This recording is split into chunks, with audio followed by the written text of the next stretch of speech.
Picture this. You're a student at a typical school in America, which follows the traditional school year calendar, a long summer break, and maybe a week or two off in the winter. It's the beginning of the school year, and your teachers are recovering basic topics from last year. Then jump ahead to November. You find yourself not wanting to get out of bed in the morning. You find it hard to pay attention in class.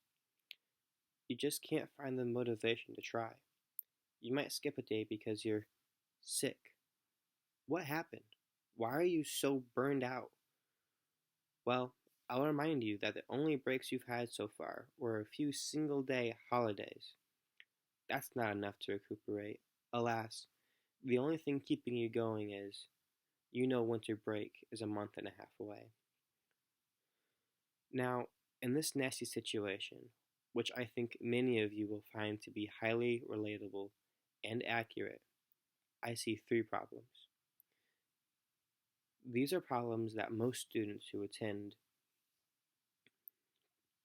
schools following the traditional yearly calendar face. Number one, burnout. Two, absences. And three, wasting valuable time. These three problems add up to one very important takeaway. That is, students are not receiving the best possible education that they should be. Whether you are a student right now, or you have family members who are students, or even if you are looking out for your future children, you should want what is best for youth in schools. Which brings me to the idea of year-round schooling. That might sound counterintuitive and maybe even frightening. Who wants more school anyways? Well, that is not the idea of year-round schooling. Another name for it is balanced calendar. This is because rather than adding more on top of the standard approximately 180 days of school, the idea is to redistribute them evenly throughout the year. My name is Jay Ankney. I'm a student at Mid, majoring in early childhood education.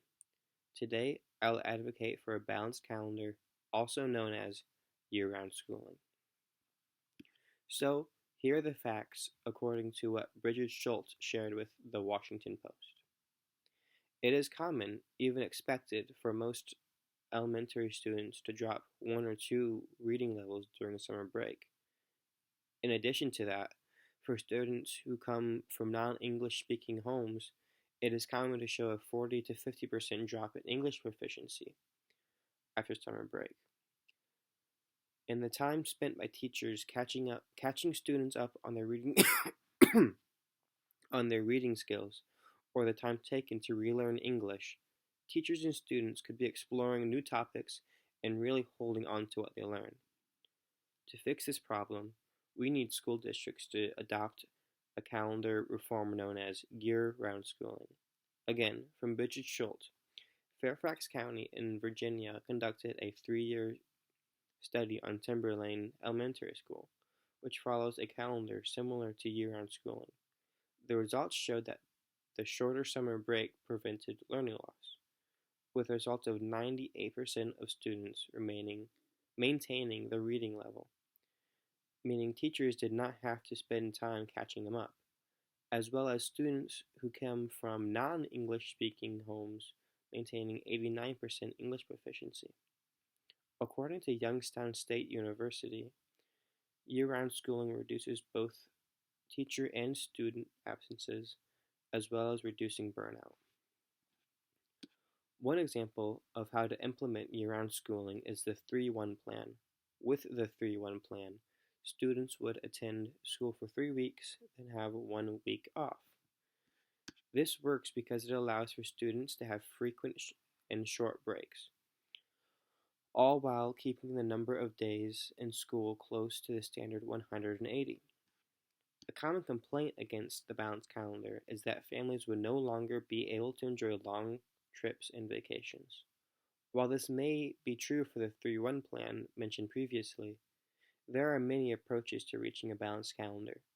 Another one is the 45-15 plan, where students would attend school for 9 weeks, then have 3 weeks off. This may not be the long traditional summer break, but it is more than enough for most family vacations. Now that you know what the problem is and how to fix it, it is up to you to speak up. It is up to you to share the idea of a balanced calendar. You can lead this change. If school districts fail to adopt a balanced calendar, then students will continue to suffer the burnout. Valuable classroom instruction time will continue to be wasted on reteaching topics.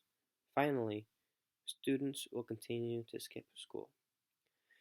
If we are able to bring school boards and local legislators to the realization that the traditional school calendar is not providing students with the best education possible, districts will adopt the balanced calendar. Students will no longer just be waiting for the next break, but instead engage in meaningful learning. As you can see, the evidence shows that the education reform we need is to redistribute the approximately 180 days of schooling more evenly throughout the year. That is why I'm advocating for a more balanced calendar in the school system. So get in contact with local officials and attend the next school board meeting. Share with them the positive impacts of year-round schooling. Share with them the positive impacts that year-round schooling has, and push for modifications to the traditional school year.